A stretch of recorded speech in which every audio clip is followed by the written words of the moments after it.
We men are wretched things. This I believe deep in my soul, enforced by the sights I bear witness to. This is no different. A slaughterhouse filled with the corpses of hundreds of the innocent. Men did this. I adjust my helmet's visor to view the grisly sight in infrared. The bodies are cold. Only the faint heat residue of dried blood is visible.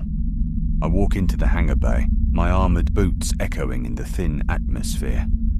Life support barely functioning, enough to push recycled air but not enough to breathe. I crouch next to one of the bodies and turn it over. A woman. Her hair is matted with blood, her eyes wide in terror and mouth agape in a silenced scream. I cross myself and mutter a prayer for her soul's salvation. Cargo crates lie split open, personal effects scattered among the dead. Children's toys drift in slow arcs where gravity has failed. A small shoe bumps gently against a bulkhead, over and over, as if still searching for its owner. Hundreds are dead here, piled up in the corners of the room. Had they crushed each other in attempt to flee? Escape shuttles still sat in their berths. None had escaped, none had called for help. There was perhaps thousands more dead across the various decks. The journey to the hangar level had been grim. A colony ship carries 1 million souls. Where the rest have gone, I do not yet know. And that gnaws at me more than the carnage before my eyes. I stand and turn at the sound of approaching footsteps. A figure, wearing the armour of the unit's priest, Father Manuel, takes in the scene, his expression hidden behind his helmet's visor. Another attack? He asks, his voice heavily modulated. Undoubtedly. The third. This month. He nods. No more words need be said. He takes the metal-encased Bible strapped to his chest plate and begins to recite the last rites. I lower my head and mouth the words along with him. Once done, he faces me. The Archbishop believes the attacks are linked to the events on Hadrus. He will want to speak to you, Captain Aurelian. You have a unique insight on what occurred there. I clasped my hand to my chest and nodded. So, it will be done. My mind raced. Hadrus? What did the horrors of that place have to do with these attacks on colony ships? I was about to ask the priest when my helmet radio crackled into life. The signal was distorted and fractured, a consequence of the ship's ruptured ion core. Electromagnetic interference had made communications almost impossible since our arrival. Captain, found something. Possible. Host. I glanced at Father Manuel. Did he just say host? He asked. I swallowed, clinging to the faint hope that we had misheard. I cycled through the available comm channels, trying to isolate a cleaner signal. There was none to be found, only static and broken echoes. Gabriel, analyze that transmission and give me a location, I said to my suit's built-in artificial intelligence. Analyzing. Heavy disturbances detected in the signal. 99% probability the transmission originated from Corporal Constantine. Unable to determine exact point of origin. Surmised transmission came from the command deck, as that was Absolution Squad's primary objective. The AI said in its deep, unemotional tone. I gestured to Father Manuel, and together we exited the darkened hangar bay, now little more than a tomb. I unclipped my rifle from my side plate and pulled a light drone from my armor's hip compartment. With a flick of my thumb, the small metal sphere began to whir and drift into the air. Once it hovered a few feet ahead of us, it activated its light, spilling a cold, artificial glow into the corridor and forcing the darkness back step by reluctant step. We moved slowly, following the drone as it drifted ahead of us. The corridor beyond the hangar was vast, designed to carry thousands of people at a time. Now it carried only silence. With gravity failing, debris floated in lazy spirals around us.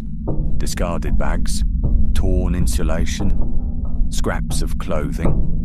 A family photograph spun past my visor, its smiling faces only adding to my unease. Every push of my boots sent me gliding farther than intended. The ship resisted us, as though it no longer recognized the concept of direction. Handholds lined the walls, polished smooth by hopeful travelers who would never touch them again. The CS Pilgrim had departed Earth's space dock over 20 years ago. Its destination, a planet in the Scorpio cluster. Such ships were not fitted with star drives, their huge size making it unfeasible and too expensive. Instead, colony ships were built with all the amenities people could want. They were like floating nations all on their own. In some cases, entire generations were born, lived, and died on them. The drone's light revealed damage in brief, unsettling flashes. Scorch marks along the bulkheads. Doors somehow torn open from the inside. Emergency signs still blinking, endlessly instructing no one to remain calm.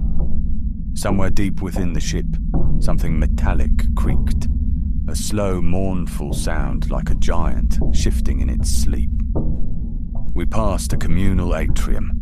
Artificial trees hung uprooted in mid-air, their leaves frozen in place and covered with a thin layer of ice. A child's laughter echoed suddenly through my helmet speakers. I froze, heart hammering. Father Manuel crossed himself again. He'd heard it too. Gabriel's voice filled my helmet. Detecting a corrupted audio loop trapped in the vessel's failing comm systems. The electromagnetic disturbances are distorting our own frequencies. Do not fear. There is no child. Other sounds seeped through the comm, the child's laughter again. Then I heard other voices and music. I recognized one piece of music as that belonging to an advertisement for a new line of sky car. Despite myself, I sighed in relief, and Manuel did likewise. As we drifted onward, the temperature dropped.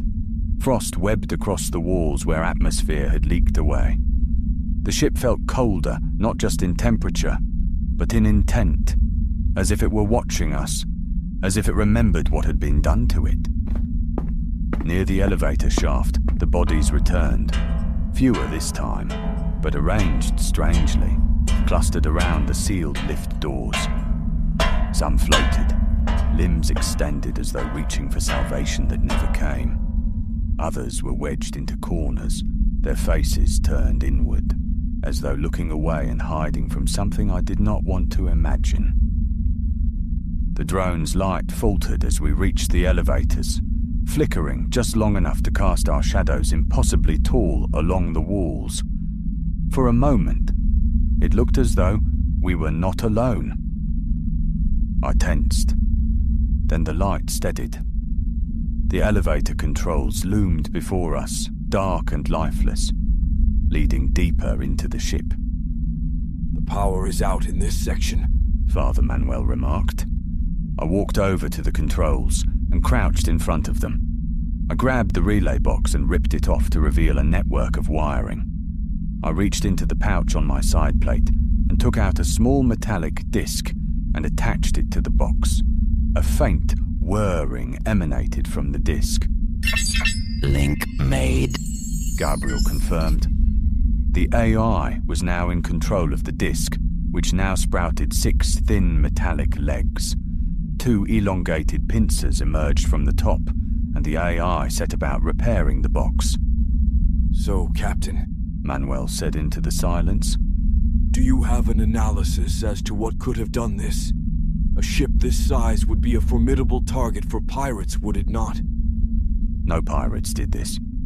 Colony ships are heavily shielded and carry a contingent of 500 infantry and a squadron of Penance-class starfighters. Pirates prey on the weak and those they deem easy targets. Manuel paced as Gabriel continued to work. Another star nation, perhaps? I shook my head. Unlikely. The treaty still holds, and it was the Saturn Collective who informed the Ministry of the ship's location. Besides, what reason would anyone have to destroy such ships crosses a line? Then what do you suppose? I hesitated. Moments like this were why the church did not send ordinary officers into the dark places. An anointed executor was more than a soldier. We were trained, consecrated, and armed not just to fight, but to recognize when an enemy was no longer wholly human. Hadris had taught me that lesson at a terrible cost. Fear tightened in my chest. Even now, I sometimes refused to believe what I had witnessed there. To remember it was to invite madness. Did it strengthen your faith or weaken it, anointed executor? I looked at Father Manuel. How could I answer? I could feel my hands trembling and I willed them to stop. My faith is no in doubt. Incorrect. All men's faith is tested. Tell me the truth. I read the reports. To me, it was of no surprise, for we have been waging war upon it since we crawled out of the filth and dirt. Tell me, anointed executor, did it challenge your faith? The priest's voice was still low, but now tinged with an accusatory edge. I held his gaze, wondering what was going through his mind. I noticed his right hand had lowered to the sanctioner pistol on his hip. Such a weapon could punch through my armor, even kill me. The Archbishop sent you to watch me. He doubts my resolve, I said, understanding. Manuel's hand stopped moving and rested it on the grip. My task is to ensure you keep the faith. For if this is what the Archbishop believes, then it shall be your only weapon. Behind me, the disc emitted a sharp beep. Lights flickered to life as Gabriel completed its task. Machinery stirred, then roared, echoing through the shaft as power returned. With a heavy clunk, the elevator doors swung open. We step into the elevator, and I hit the button to take us to the command deck. As we traveled up the 40 or so levels to the command deck, I switched my comm to direct beam and tried to raise Constantine. Corporal, report in. Static. I tried to keep my thoughts under control. It was the interference, nothing more. Despite the logic, my mind continued to try to create the worst scenarios possible. Faith, that was my salvation. I pressed my palm to the embossed crucifix on my breastplate and prayed. I could feel Father Manuel's eyes upon me. The elevator took a whole 5 minutes to reach the deck, and with a loud grinding of metal, it slowed, and the doors creaked open. I raised my Absolver-class rifle, and the light drone drifted out ahead of us, casting long shadows along the darkened walls. Moving slowly and checking every corner and doorway, we proceeded down the hall. Scores of doors led to various operations rooms filled with equipment. To run and operate a ship like the CS Pilgrim required a command crew of at least 100 souls. I checked each one as we went. All were empty. No signs of struggle. No bodies. Not a drop of blood. The emptiness gnawed at my nerves more than the carnage we'd found in the hangar bays. It is a miracle we even found this ship, Manuel said, his voice breaking the silence. No transmissions, no active transponder. Just a random salvage crew sighting it as it drifted beyond the belt. I paused. Why were we dispatched? A derelict vessel is not the business of the Ministry. This ship has significance. According to the Archbishop, one Cardinal Leopold was a passenger, the anointed priest to lead these pilgrims on their new world. The name was familiar to me. Leopold Mauser, I asked. The very same. Now do you understand, anointed executor? I closed my eyes. I had known Leopold as a boy. He had been my local priest, had taught me the ways of the church, and had been there for me when my parents had been killed in the war. It was he who had put me on the path to becoming an anointed executor. He was a kind soul who had believed like no other I had met since. A man of faith, and a man who wholeheartedly believed that it was all our duty to spread the word of God across the stars. For him to have volunteered to join the pilgrim did not surprise me. No, Father, I do not. What does he have to do with this? I asked, gesturing to the darkened, empty ship around us. I was under direction to keep this from you, but now that we are here... Manuel walked over to me and handed me a data stick. I took it and placed it into the reader on my wrist gauntlet. My visor flashed a few times as the stick's data was decrypted. To my surprise, it was a video message.